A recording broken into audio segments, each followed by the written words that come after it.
Hey guys, it's Charles and welcome to Chat GCP, a medical science, clinical research and commercialization podcast.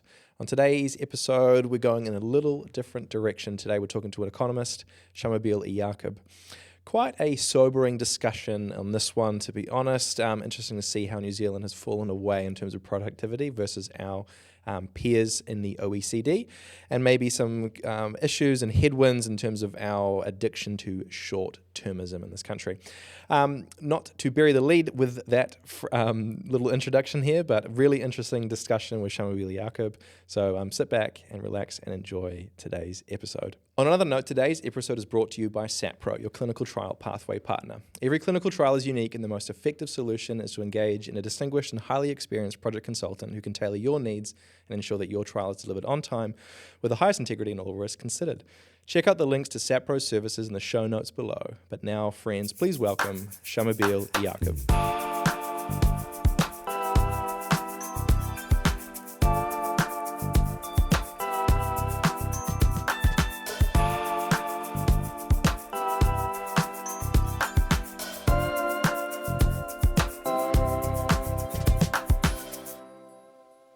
Welcome to the podcast, Shamubeel. Great to have you on today. So slightly, I wouldn't say left of field, but like a bit of a disconnect from the previous run of guests that I've had. But I thought it's important to kind of bring in a discussion around the economics and New Zealand economy in the context of medical science, clinical research, and commercialization to kind of frame the whole picture. Because if we don't have high-value industry, I think in the long run, we're probably going to be relegated or removed from our position as a developed or wealthy nation to a increasingly less so. But why don't I ask you for your high-level overview of what the New Zealand economy looks like in 2023? Pretty broad question, but I think, let's start somewhere. Look, it is a very broad question, but let's start with a little bit of historical comparison. So if you go back to the 1970s, New Zealand's wealth, productivity were very similar to the OECD average. So most of the OECD countries were quite bunched in terms of being similar, in terms of how much income we had, what kind of productivity we had, and that has changed over time. So New Zealand has really not kept up. If you look at the course of the last 40, 50 years, the 70s, 80s, and 90s were generally very strong productivity growth for places like the Nordics, less so, but also similarly in places like Australia. We just didn't enjoy that. And so what's happened is over this period of the last 50 years, we've really fallen behind from being at the middle of the pack, very similar to the OECD, to now being one of the worst in terms of productivity, output per worker. Yep. Which is quite sad because we know that productivity is at the core of living standards, of us being able to have choices and options and doing stuff. And what we mean by productivity is kind of shorthand for innovation and progress and intelligent risk-taking. Mm-hmm. Yeah, I mean, that's a bit of a scathing review of the current status quo. What do you put that down to? Is it we benefited from what the status quo was in the 70s and we haven't kept pace with technology innovation, diversification? What is it at the core that has driven this disconnect from the mean? It's a really good question. I think it's more about what we got right in the lead up. So in the lead up to the 60s and 70s, New Zealand's economy, like many other so-called advanced economies, we're still very manufacturing and very primary sector, very kind of making things, right, and doing things. And we were actually bloody good at that. If you look at our agriculture sector, it's extraordinarily productive. It still is. It's very highly resource intensive, but very productive. But what happened from the 70s and 80s onwards in most of the world is they opened up and their knowledge economy and their weightless economy really grew. Ours didn't grow quite so much. And there are a lot of reasons why that has happened. Productivity is one of those really complicated issues that we talk about all the time with no easy answers. Okay. But part of it is really to do with the fact that there are some fundamental reasons. Geography. We're just a small country in the middle of nowhere. And by small, I mean population, 5 million people. But geography is massive. So we lack scale within our own country. We lack scale from being close to other countries. So it's quite often, we compare ourselves to the Nordic countries because they're similar in size. But their geography is tiny, and they're on the footstep of this enormous, rich market. Yeah. So the context is not the same. Yeah. So there's a whole bunch of reasons why that is. We were very successful in the lead up to the 70s, I think, in the things that we were historically good at, and we're still good at them. But the areas the other countries have gotten much better at, which is really around that innovation, around not just inventing stuff, but actually adopting things, moving into services in a big way, those things we simply haven't been able to replicate in the same way. Partly because of our scale and distance, but also because of policies. Our policies, by and large, are very free market. New Zealand is almost like a comic version of a neoliberal country, right? No other country went as far to liberalize as we did. And we liberalized so far that we kind of forgot that sometimes things don't just happen. You need incentives for people to innovate, for people to invest in risk-taking, that you might want to have ways to kind of encourage things because there are reasons for it. It might be around basic science, or it could be around commercialization, or it could be around your capital markets, or it could be around your intellectual property, whatever it is. Do you know what I mean? There's all these, this wider thing.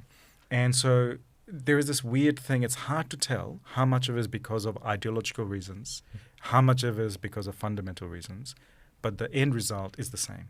Yes. We just don't have enough innovation.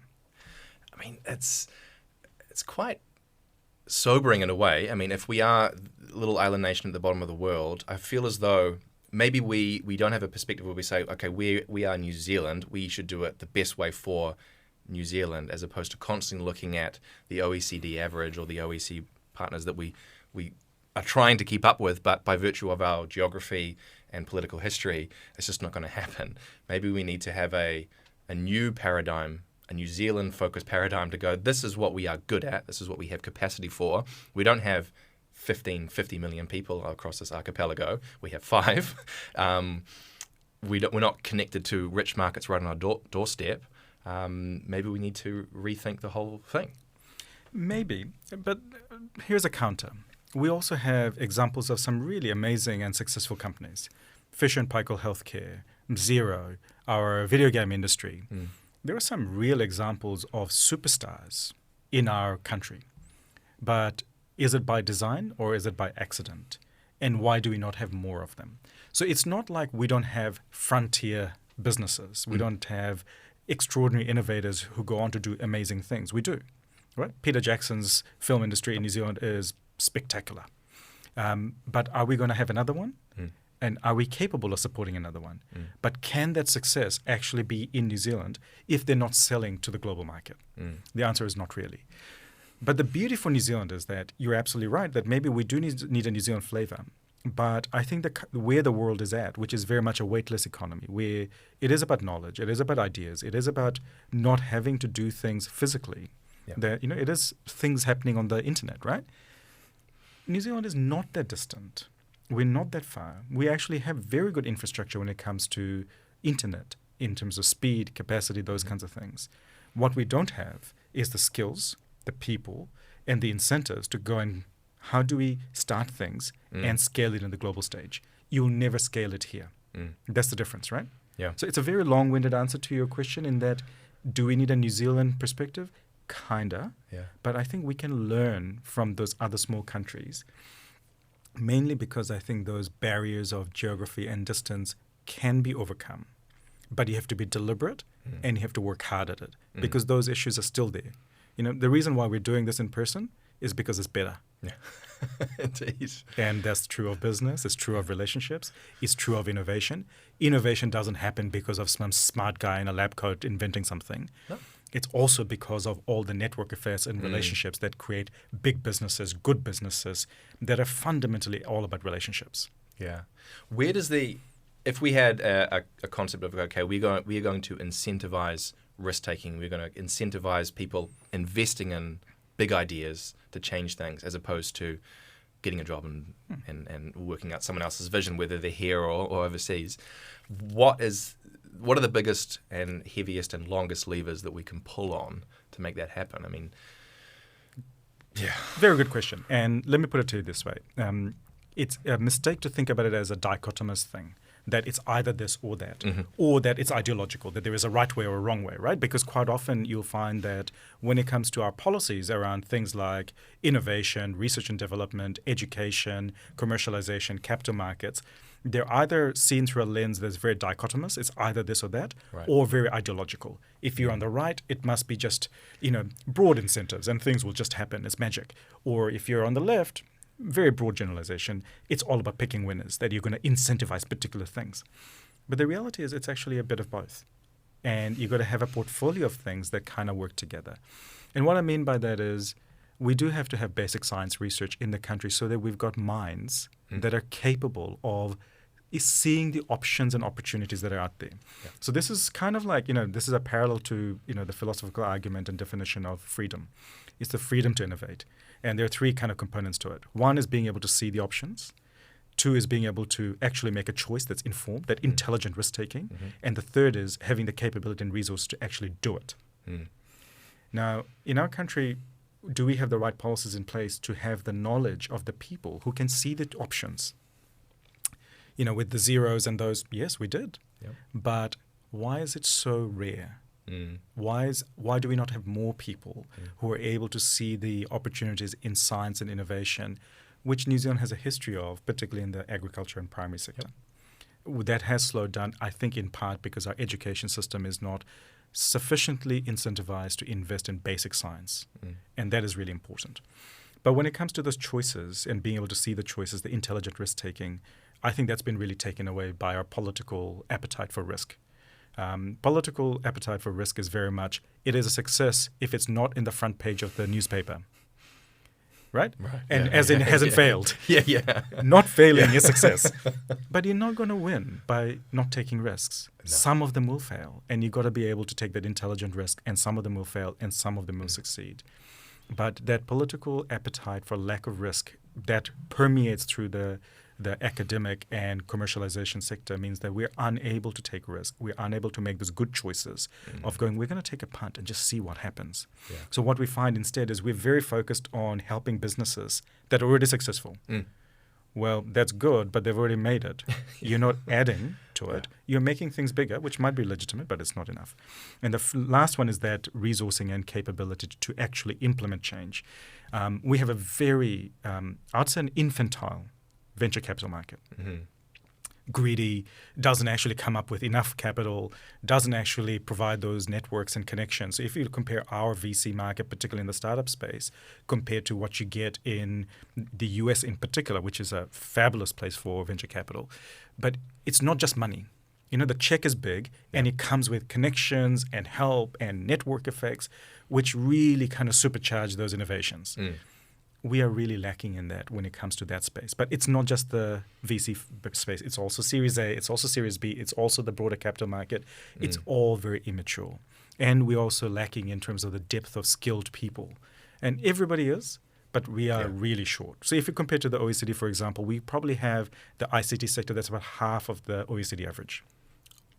Of educated people? Of the ICT sector. Oh, sorry. It is half. So, it's tiny. Yeah. So how are you going to do that? Who are the people who are going to do this stuff? But that's just one example, right? It's the same when it comes to finance. There's a lot of bankers. Yeah. And surely the brain drain is contributing to this. Like if you get your education, limited as it is, if follow what you're saying, and then you go, I can make more money in Australia, which is a 3-hour plane ride away, and they welcome me with open arms thanks to the latest agreement.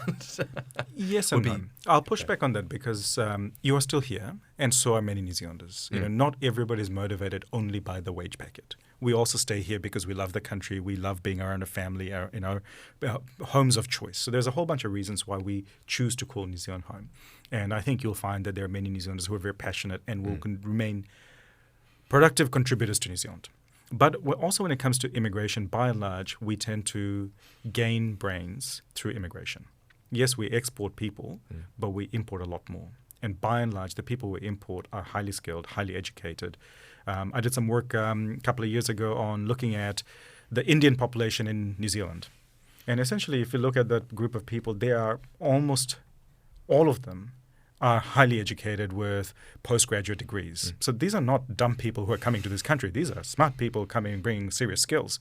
The question is, are we making the best use of that? Yeah, right. And quite often we're not. So we have the brains here, but there are other barriers to why we're not using them. So a complicated riposte to your question, but the reason I say this is I think we shouldn't be lazy in our assumptions. I think the economy is complex, but also New Zealand is an extraordinary place where there is potential. My frustration is not that we don't have potential. It's that we're not making the most of it. Right. Well, I want to know how you think we can make the most of it, Shamubeel, because this will get me very excited. Well, there's a lot of stuff, but I think I would start with those different parts of this the puzzle, right? I think one is around that education sector and basic research. I think we do have to fund that, and we do have to fix our tertiary education sector. It's a complete and utter mess. They're in financial disarray, and they're so focused on publications, quite often, and not very good publications, rather than actually doing real science and being incentivized to keep doing that real good body of work. And we have some phenomenal people who do that work, but not because of the system. It's in spite of the system. Yeah, sure. So we need to do a little bit of that. Education sector really does need a bit of love and a bit of care and a bit of long-term thinking. Just on that note, sorry to interrupt your flow, but it's almost, when I remember being at university, and it almost felt like you're playing a bit of a game. And I did some postgraduate research as well, and you're not doing it because you know it's the right thing to do. It's because it fits in the little model that has been created for you by the department and maybe the higher ups, and I suppose even further beyond that, the expectations that are set on tertiary institutes, as opposed to hang on, what is it going to move the needle in reality, not benchtop, but in reality down the line? It's the perverse incentives problem, right? So the incentives for the universities and for the hierarchy is to do certain things, so people respond to the incentives. So we should not be angered by the fact that people are responding to the incentives that you've created. We should ask, how can we change that? How can we change what we're asking for? But also, I think, when we think about the kinds of things we want to play in, it should be this Venn diagram, the overlap of, what am I good at? And what does the country need, or what does this particular discipline need? When you find that little overlap of what you're good at and what that sort of that bit of knowledge that you want to create, that's where magic happens. When you force people to do things because that's what we want to know, as opposed to that you have that overlap of the two things, it's really hard. And look, this is true everywhere, right? Because there are, of course, imperatives in terms of where things are. I get that. But so education is an important one, and it's really important because it's about creating that diversity and portfolio of thinking, because that gives you that ability to those options I talked about. That idea of freedom, it starts with actually having options in front of you. And you can only see those options when you've got people who are sufficiently skilled and educated to be able to see them. So does that mean maybe putting money into education and courses that have more real-world practicality, or convey upon someone? I feel like I'm going to be just anti all day. And the reason I say that is quite often the people who see those things are not just because they're educated in the specific field. It's because we're working with somebody who's not educated in the field but has thought processes that are completely different. So let me give you an example. So in economics, we have the profession, and we think we know everything, right? Because we're economists. But the reality is there are lots of other professions that have much to contribute about our knowledge about human society. Think about philosophy, think about anthropology. These are actually studies that are fundamentally about understanding the human mind and the human condition. And economics, one small, immature part of that. Sure. But to think that we have nothing to learn from anthropologists or philosophers would be wrong. But when we bring all those disciplines together, that's when, again, magic happens. And I think the same is true for science. I think the same is true for research, is when you've got people who've got different ways of thinking, different skill sets, that's when you're able to create that magic. So I'm very resistant to suggestions that we should have education systems that are very targeted and focused on, you're going to be an engineer and that's going to make you a better engineer and we'll have better engineers. And do you know what I mean? That's very linear thinking. Humans are not like that. We're creative. We bounce off each other. That's where fun happens. That's where magic happens. And I say the word magic because we actually don't know how innovation happens, because innovation is like magic. But isn't it cool? But yes, on education, that's absolutely true. But it's not just education, though, right? We also want to have real incentives for commercial businesses to support that research and take it and implement it. Because quite often what happens in academia doesn't have the application in the real world unless you've got somebody who's in the real world gets involved. So if you look in the US in particular, where they have very close relationship between universities and the commercial world and commercialization of ideas in universities. And that's a really powerful set of incentives and drivers and people. And again, it's about you're creating that magic. But that magic is happening with a tool. And that's around the research and development grants or research and development incentives, tax breaks, those kinds of things. And in the US, you see that that's quite variable across different states. And you can see where there is a high concentration of really smart people working on smart things with good incentives, things happen. Who would have thought? Indeed. So I'd love to see that. And we are not particularly supportive when it comes to research and development, in part because we are unwilling and unable to invest the amounts of money that other people do. Okay. And if you look at where industrial policy has come and gone, and that's where government gets quite involved, sometimes it's very hands-off. We'll have research and development credits, or we're going to give you more credits if you work in this space. Okay, that's that picking and choosing winners. There is a bit of picking and choosing winners. My sense is that we should do both. And that's the more Singapore model, where Singapore goes, we have a broad framework where we are going to incentivize people to learn stuff and try stuff and do stuff. But we're also going to create an environment where we know that we want to do lots of pharmaceuticals, which is what they did in history. And they became bloody good at it because they said, we want to do this, so we're going to go through the whole production process of getting this industry here, and we're going to do it.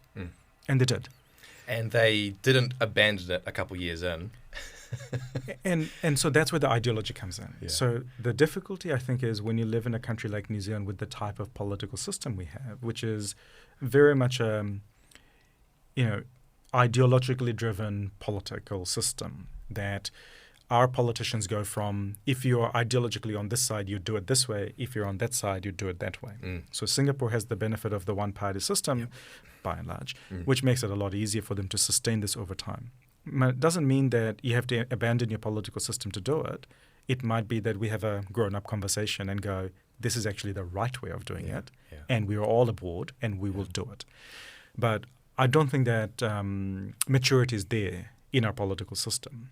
Because you can see that currently in New Zealand we have had a change of government, and pretty much the first 100 days will be spent on undoing the last lot's stuff.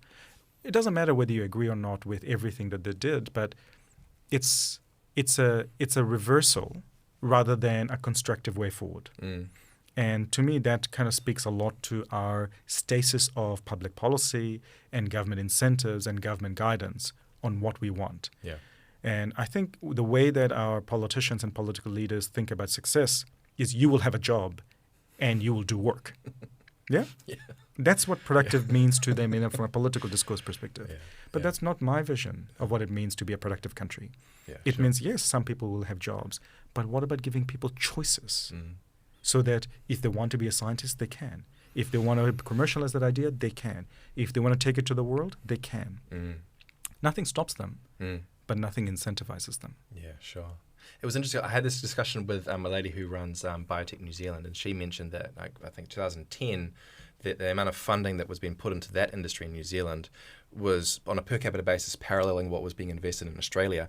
And it kept going. And then there was a decision that was made. I think, there wasn't enough success. Obviously, biotech is incredibly risky. You're not going to get overnight success, and overnight in this case means 5 years. And so the funding just dried up. And in Australia, it kept going. And they have built, in the difference in period of time, a fantastic biotech sector that is very well endowed with a lot of bright minds, amazing companies. Like you look through the listing of companies that are active in that industry over there, and it's just dwarfs what we have here. And that's because of a bit like in a reactionary changing of government, the money dried up, the money stopped, and all the progress that was made in that initial, say, call it 5 years, was kind of squandered. Obviously, you do benefit from it, but it wasn't capitalized. You can't turn the tap off. You can't change your directives. I agree with you that you need to decide, have a grown-up discussion, what do we want to be? What is the New Zealand vision? What is the vision for our economy? And then kind of set that down, knuckle it down, and keep going at it. It is. And I think what you're describing is the short-termism of government. Yeah. And 3 politics. years is short, right, as a term, or is it? Let's not conflate the two things. I think there's a conflation of, the term of government versus the purpose of government. Not everything needs to be partisan, but we make it so. We choose to make it so. And so I think therein lies the challenge. I think there is an ideological view that supporting one industry and picking a winner is a bad thing to do on one side of the political spectrum, and it's a good thing to do on the other. But this is quite problematic. When you're in opposition on that idea, inevitably you'll get the stop-start that we talk about. Yeah. And we see this in lots of industries, not just in innovation. We see this in infrastructure. Right? So in the infrastructure sector, for example, if you want to work in rail, for example, there is some seriously expensive kit you got to buy to be able to do that work. But if you don't have certainty of work beyond the next 3 years, how can you? How can you invest in the best technology and the best skills and the best people? And it takes you years to build up the capability, right? And then all of a sudden you go, well, sorry, guys, we've just had a change of government. We don't want you anymore. And then go, all right, I'll just bugger off and go to Australia because they do want me there. And they will give me certainty for the next 10 years. And I will go and do that. So to me, it's about those political choices. It is, and I know we're getting a bit beyond innovation and science, but to me, it is fundamentally about those political choices about, are we willing to stand in the same place over a long period of time, that long-term thinking, to be able to encourage an experiment? I think the evidence so far is no. And what we see in terms of productivity performance, what we see in terms of our lack of innovation, relative lack of innovation, I think is related to that. And when I look at the superstars who have done it, I would say they've done it in spite of the settings, rather than because of the settings. We'll get back to the discussion with Shamubeel in just a moment, but here's a quick message from today's sponsor, SAPPro, your clinical trial pathway partner. Engaging with SAPPro as your clinical trial pathway partner will keep you and your collaborators on track, ensuring your strategic objectives are met and that your product is approved as soon as possible. For the small biotech or pharmaceutical company, SAPPro offers tailored CRO solutions from start to finish with their reliable alliance partners. Yeah, and it's quite interesting going back to your skills shortage kind of commentary there. A lot of the people that I've had on this podcast haven't necessarily been born and bred in New Zealand.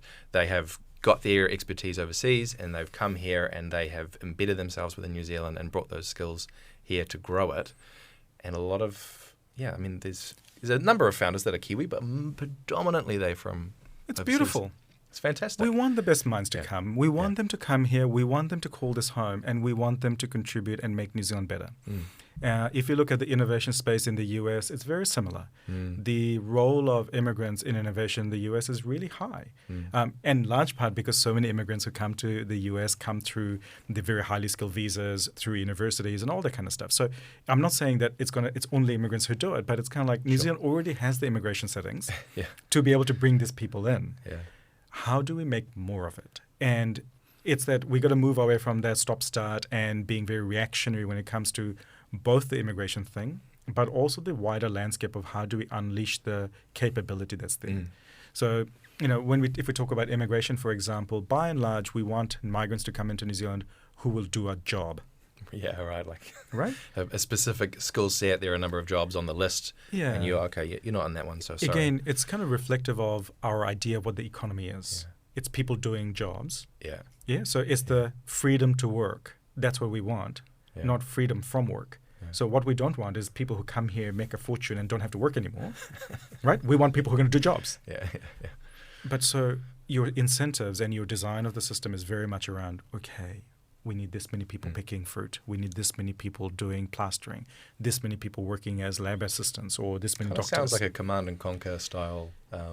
It's weirdly so. Yeah. It's weirdly so. And it's the here and now as opposed to where do we want to see New Zealand in 10 years? Let's plan for that. Absolutely. That's Again, never, the short-termism. I don't think that ever is going to be on the discussion table. But it is really hard, right? I can see why the politics is so difficult in this space, because you are judged by your performance in your term. And so that's where your comment on the term of government has merit. That how can you show performance when the things that you do take years, sometimes decades, to bear fruit? But you're judged on the short-term costs, but not the benefits that might come later, or the benefits that might be diffuse and difficult to see. Doesn't mean they're not the right things to do. It's just that you don't get votes. because of doing those things. And so this tendency towards short-termism in government and politics, I think, is happening in many countries. But we're paying the price of it because we didn't benefit from that extraordinary productivity growth in the 70s, 80s, and 90s that many of the other countries did. So we kind of missed out on that foundation of creativity and stock of, I guess, knowledge and know-how of how to do that outside of our traditional industries. Yeah. So we're kind of starting from this back foot. And if you think about it from a New Zealand Inc. perspective, you'd go, we actually want to deal with that. And how would you deal with it? I think you'd take a Singapore approach. You'd go, this is strategically important for us. Yep. There is something that's happening in the innovation space that's not right. But we would like it to be better. And here is what we're going to do. And this is our plan for the next 20 years. Because Singapore is always lauded as, and I mean, a lot of commentators might like to say this country is the Singapore of sub-Saharan Africa or the Singapore of what have you. But for those that don't know, Singapore was basically reclaimed land, mangrove swamp in the 40s. They established a one-party rule. What was it, Shankar? No, what was his name? The leader? Lee Kuan Yew. And they've gone, and that some of their story is somewhat a result of the geography and their placement in the world, the Malacca Strait. But I definitely, that long-term thinking, that single-party rule, which might get people's feathers a bit ruffled, but that consistency, that deliberate thing, that cohesive, we are all Singaporean and this is what we are and this is how we're going to go about it for the next 10, 20, 30 years, really gave dividends. Sure. I think Singapore is, it's unusual. It is very unusual. And if you think about the fundamental reasons why a place succeeds, it's usually because it's got the right geography, it's got the right culture, and it's got the right institutions. And sometimes there's a whole lot of luck. But those are kind of the four kind of pillars of why a place succeeds. And Singapore is blessed with good geography. It is in the heart of global trade. So that really does make a difference. And as the center of global economic gravity has shifted towards the east, they have benefited more so than others. But it's not just that, right? Yeah. They also chose to have a culture that celebrated success. There's plenty of other countries right there. So they are a lot better than the other ones right on their doorstep. But also the institutions more than the politics. I think it's the politics is important, but the institutions can also take some role in terms of creating the stability and certainty of long-term planning and long-term thinking. Okay, so they're kind of a buffer to the next layer up. So, I mean, maybe you can describe institutions. What that really means. Yeah, so institutions, we're economists, so we use words like this, but essentially for me, institutions are not just the organizations like the government departments and courts and things like that. It's the rules, regulations, ways of doing things. That's the kind of the institutional framework that we work in. And it's about and if you think about how we do business, it's not because we do it in fear of getting things wrong, right? But we know there are boundaries. We know that there are some things you don't do, but that's fine. That's the bottom line. And then you've got institutions that provide either a ceiling or an ability for you to grow. Right. So it's that enabling environment. And so, if you think about governments and governance, it kind of comes in three bits. It's about gates. What do you stop from happening? All the bad stuff. Incentives. How do you do more of the good stuff? And about unity. How do you find consensus to be coordinated, cohesive, and long-term to do things right? So that's really the purpose of institutions, to do those three things. I'd argue that we're very good at doing the gates. We can tell you what you're not going to do. But when it comes to the incentives, we're not as strong. And when it comes to creating the unity and long-termism, we're very poor in that. Yeah, so one good, two not so good.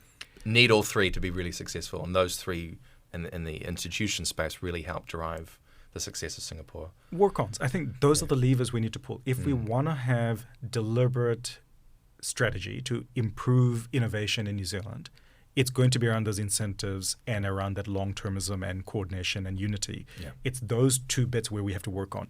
The rules of this country are pretty good, right? I mean, we can always disagree with things at the margin, but by and large, our legal system works, our institutional settings work fine. We are seen as one of the easiest places to start and do business. So I don't think that's the problem. The problem is not in those minimums. It's around those incentives and around the long-termism. Yeah. If we could get those two things right, I reckon New Zealand has so much potential. So, I think it's easy to get down on New Zealand because, we talked about all the things that haven't gone right. But the thing is, the quality of life is still phenomenal here. It is paradise. For those of us who can afford it, it's bloody good. But how do we make it even better? How do we bring more people along? And at its core is where we started the conversation. It's around productivity. Right. And what we mean by that is, how do we have innovation? How do you take ideas? We identify them, take intelligent risks, and just make it happen. Yeah. I really hope that, not to get political, but I really hope, because there have been some suggestions around some of these changes around incentives for these industries, whether or not they get there, but that's kind of only half of what you're saying. The other thing is long-termism, and if we know that in 3 years' time maybe some of those things will be rolled back, what good was it? Yeah, and to me that's the frustration. It's in some ways it's almost better not to start those things if you know it's going to be unwound, right? Because 3 years is just not enough time for something that's so important and so long-term. Because the risks that I would take as an entrepreneur are not going to be realized necessarily in 3 years' time. It's very unlikely. Right? The life cycle is longer than that. And to be really global, we're talking decades, right? Yeah. And hopefully you last a long time. So it lasts many decades. So the political cycle, if that becomes the dominant driver of your enabling environment or your incentives or your, the wider settings, it just doesn't work, because you're trying to do a long-term thing with a short-term tool. It's it just doesn't make sense to go, we want long-term success with lots of short-term fixes. Yeah, so I can look good and then remain in office next time around. Yeah, and it's not to say that those short-term things were all necessarily bad. It's just that how do we take intelligent risks, right? And we do hold our politicians to impossible standards that they're not allowed to fail. Why not? In innovation, the entire purpose is you will take intelligent risks, but sometimes you will fail. Yeah, and I had a guest on from venture capital, and he said every failure is actually building up the capacity and building up the know-how and the knowledge base. Of course, in the country. But not every failure, right? Sometimes you have stupid failures, and I'm not going to celebrate stupid failures. If you went into a thing by just taking, gut feel without actually having done the work, then I have no respect for that. Failure in and of itself is not a good thing. It's only if the failure is in spite of all the things that you've done. You've done really good thinking, really good work, and you prepared yourself. That there's no substitute for that. And you'll still fail, but you'll learn from that. It's that kind of in a conversation between fragility, resilience, and anti-fragility, right? So resilience is, you failed and you can bounce back. Well, that's not enough. If you fail, you have to learn from it, and you have to do things differently next time. And to me, a lot of our systems are set up mainly for fragility, right? That if you fail, that's it. Yeah. You're done. You're never to be trusted again, particularly in politics. Versus resilience, which is in our investment sector, that you can fail, but if you take enough steps to show that you've done enough work, then you'll get another go. But really what we're going to get to is that anti-fragility, that you are going to experience the stresses and risks, but you are going to grow as a result of it, and you're going to get better and better and better, and I'll stick by you. That's a hard one. Absolutely. Got to have a thick skin for that, but you also need kind of a culture around you that does protect you from that.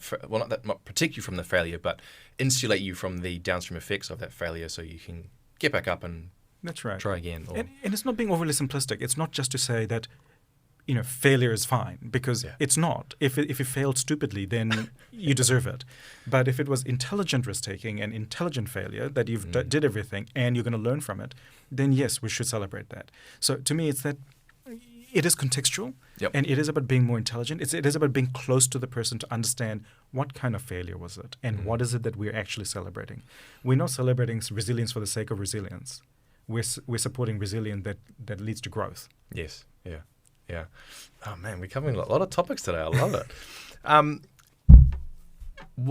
One of the things that I've always found interesting is that New Zealand also, kind of changing tack. Our culture has been around growing wealth through owning houses. And you wrote a book, right? Generation Rent. And it's probably, maybe since you wrote that book, it's just maybe accelerant got poured on the situation, a match got lit, and away we go. And I mean, I'm no economist, but when I look at it, I just go, well, house prices are inversely correlated with interest rate settings by the Reserve Bank. So the lower it goes, the higher it goes. I mean, there's no inherently more value in just because your house has gone up. Like I own a property.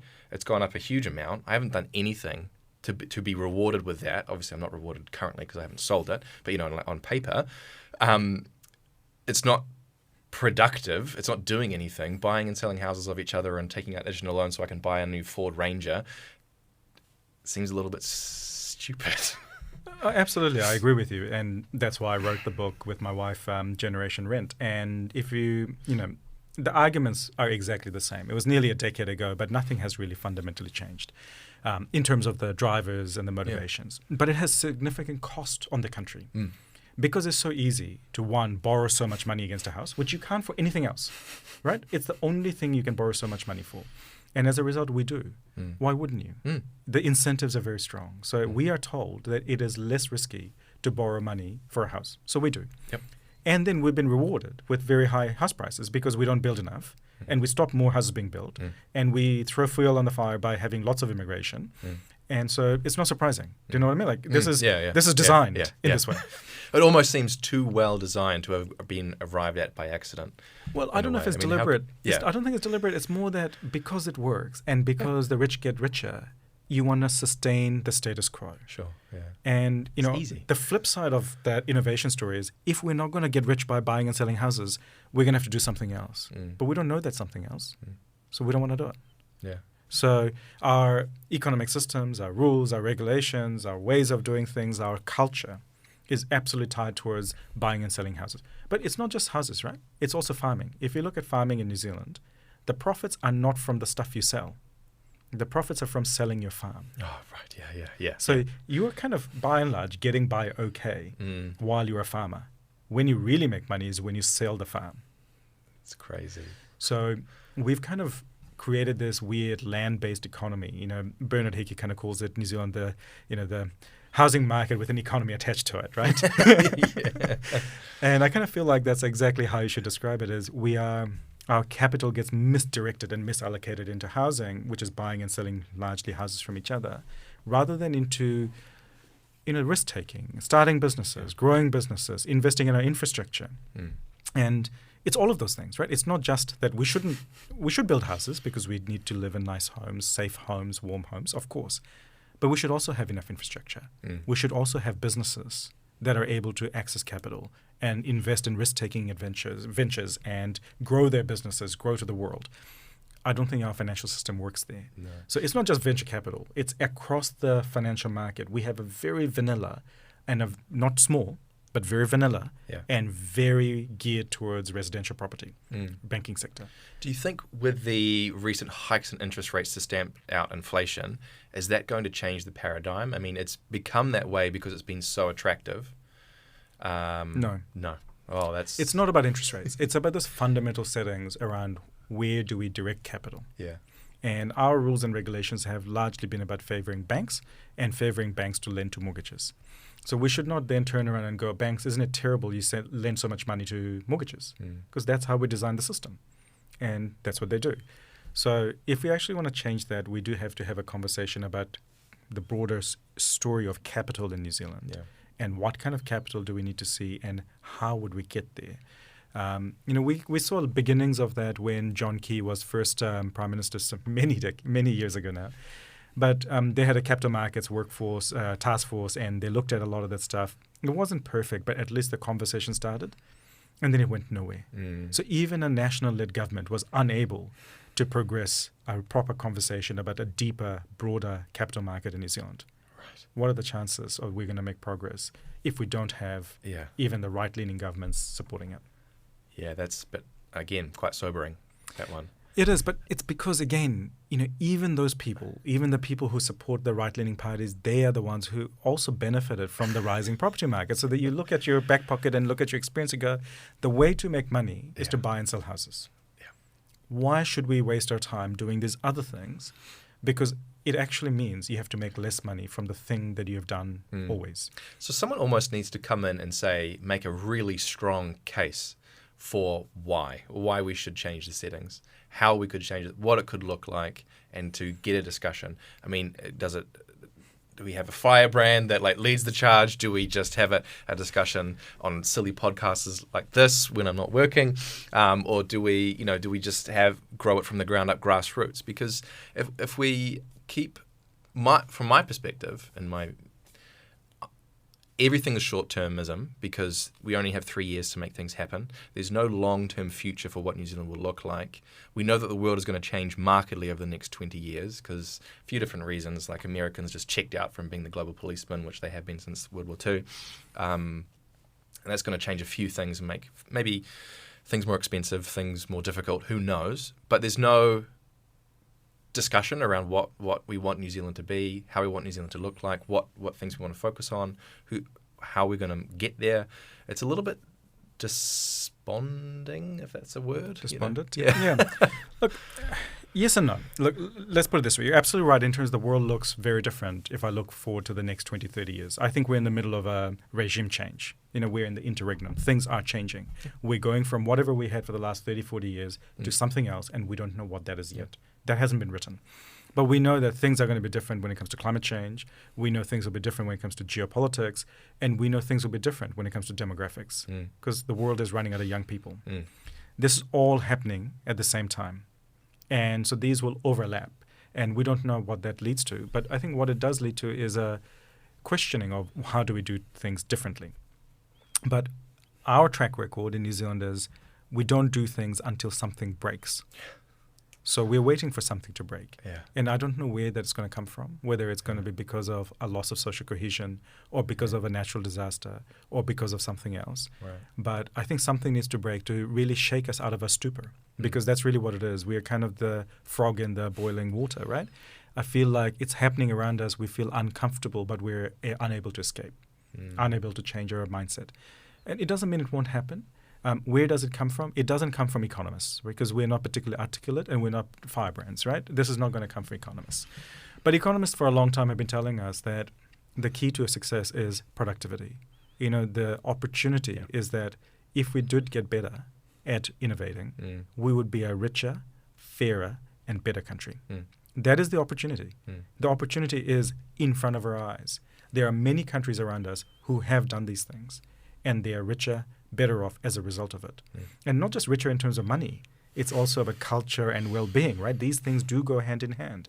And I don't want us to obsess about just money, but if you don't have money, how do you afford the things that are good for society? Yeah. So I think the writing is on the wall. I think the case studies are out there in the world. We can choose to do these things, but what is the catalyst for us to be able to get there? What we can do in the meantime, I think, is have the conversations because discourse is important. I think it's important to disagree. It's important to discuss and find common ground, right? So when I talked about public policy, gates, ladders, and unity, it's this unity piece that we're really, really needing to develop, right? Because if us as citizens of New Zealand have a really strong view that, yes, we want to back some innovation and risk-taking and entrepreneurship and those kinds of things, and that becomes our culture, then our politicians will deliver. The reality is the politicians are not some foreign being that sits in Wellington and does things to us. They're representatives of us. They're a window into New Zealand. And, you and I may disagree on certain policies or certain parties. Doesn't matter. By and large, who's there in Wellington today is a reflection of New Zealand's preferences. Yeah. And what are we asking for? We should ask for better things. Indeed. Well, Shamubeel, this has been really, really insightful. I really appreciate your time. If people want to go find out more about yourself or what you're doing now or your thoughts, where can they go? Look me up on LinkedIn. I'm on LinkedIn, so come and have a chat. I don't post much, mainly because I love to have conversations rather than getting angry online. You're not a shit poster? I used to be, but I didn't find it was very good for my mental health. Yeah, good call. Well done. Well, thanks again, and we'll see you next time. Thank you.